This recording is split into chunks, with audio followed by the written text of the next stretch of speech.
Morning guys! Ayan, nakabihis ako. Good morning.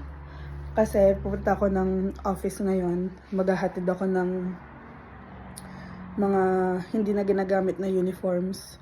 Tsaka, ano pa ba, mga PPE. Yung mga PPE yung mga ginagamit namin sa pang-carer. Yung gloves, face mask, tsaka aprons. So, ang aking mukha ay namumuti. Hindi ko alam bakit. So, ayan, si Javi nag-prepare ng breakfast. Pero tinirhan ako, konti lang. Pancit canton. So, okay lang yon. So, hindi ko pa alam kung anong ila-lunch natin. Pero balak ko sana magluluto ako ng kare-kare. Pero, anyway, tignan na lang natin mamaya. Kasi kakain muna ako. At, magkikita kami ng friend ko. Pupunta kami ng office. Magpapaprint kami. So, yun lang. Yun nga palang mga damit dito guys, update ko lang. Ayan, nailagay ko na dun sa cupboard namin sa kwarto. At may nakalimutan pala akong video kahapon. 'Di ba sabi ko na ito yung page ng Vinted ko. So hindi ko siya naisama dun sa video ko nung kahapon na nag-vlog ako. So i-add ko siya ngayon. Ito yun. So, ayan. Yan ang Vinted page. And, yun lang. Sana mag-grow siya. Kasi kahapon, tulad nga ng sabi ko, nabenta na kami at napadala na namin. Pumunta kami kahapon dun sa shop. Doon namin hinulog yung local shop lang siya. Doon namin hinulog yung parcel para mapadalo dun sa buyer. So, ayan. So, medyo magandang panahon ngayon, guys. Hindi mainit at hindi umuulan. So, ano lang, cold lang. So, ayan, cloudy lang ang weather ngayon. So, hindi ko alam kung magdadala ako ng umbrella or what, pero bahala na. At kakain muna tayo.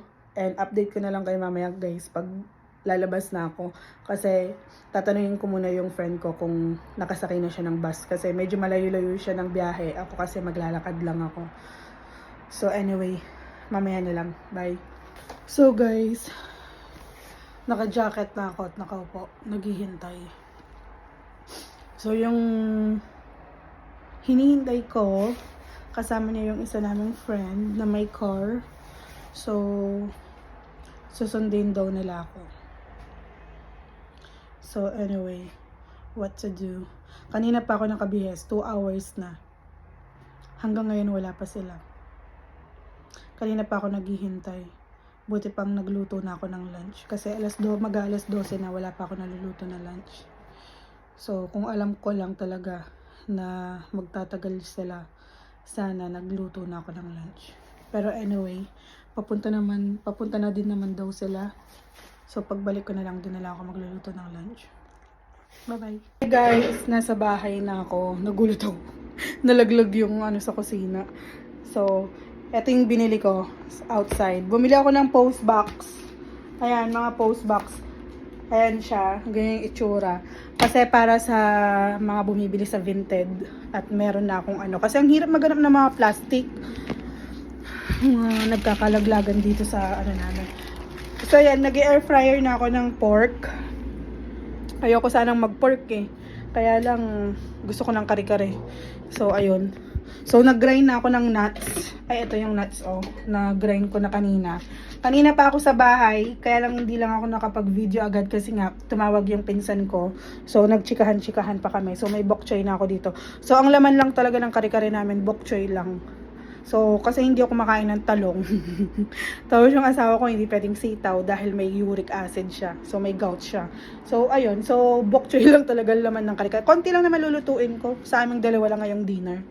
So, anyway, magluluto muna ako, guys. At hintayin ko siyang lumabas. Lalabas siya today kung hindi ako nagkakamali, 5 o'clock. Anong oras na ba? So, ayan na. 5 o'clock na. So, ang alam ko, out na siya niyan. Kung hindi ako nagkakamali talaga. Mag-out siya ng 5 o'clock. So, ipe-prepare ko na, magluluto na ako. And then, maliligo. And then, para pagdating niya, kakain na kami. So, ayun lang, guys. Kanina pala sa office, nag-type-type lang ako doon para doon sa part-time job ko nga. Tapos, naghatid din ako ng uniform. So, ayun. Tsaka ako na ikukwento sa inyo kung bakit ako naghahanap ng part-time. So, yun na nga guys. Bye-bye. See you next time.